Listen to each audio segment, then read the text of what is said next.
Okay, so let's take the example of Scarlet. So if she does this, she's +6.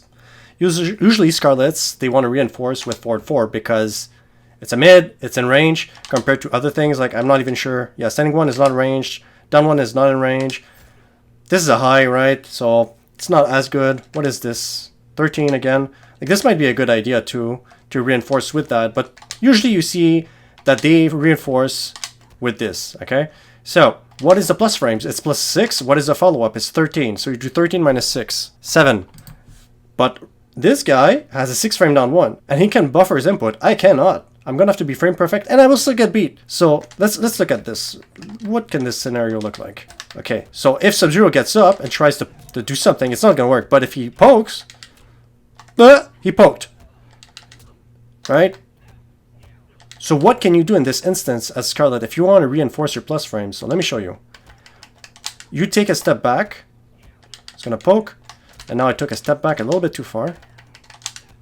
Tiny step back is gonna be good enough. And you open them up. So use your plus frames as an advantage for you to move back a little bit, make him whiff his down 1, and there you go. He can't poke, but now obviously he can readjust, right? Try to do something else. He can't do standing 1. Maybe he can trade with that. Down 4 will probably work. Nope. What can he do? What can he do? What can he do? You could obviously backdash. You can backdash out of all plus frames. Which, by the way, if you play against Scarlet, look at this pushback compared to look at this pushback. As soon as you see the kick, you should always do that. And I don't even do it because I have all my reactions, but that's what you should do. So that's an example. So what about this one?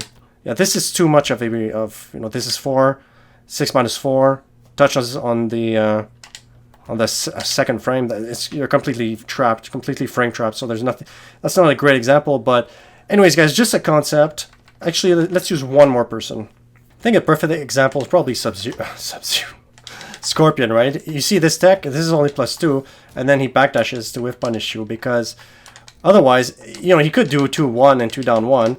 So +2, so he hits on the 5th frame, but you have to be perfect, right? So let's say I try to mash onto this. Now I'm actually frame perfect on Scorp, but no, I'm not. So maybe I am. Jesus Christ, maybe I'm that good. Hold on. For the purpose of this video, let's not be frame perfect. There you go. Let's say this happens. It's possible it's going to happen, right? So then the counter, because he's tired of you poking, is to do 2-1 and then make you whiff your poke and hit you like that. That's a common one. So let's look at this guy here. Those are plus frames. So let's say Scorp tries to forward 3. So let's say Scorpion is very disrespectful. He's a KL Scorpion. Right, and now we trade. We trade because, okay, what is he? He's +6 and he has a 13 frame mid. So he hits on the 7th frame, but I have a 7th frame jab. So that's why we trade. And you're tired of this stuff. So you're tired of him poking.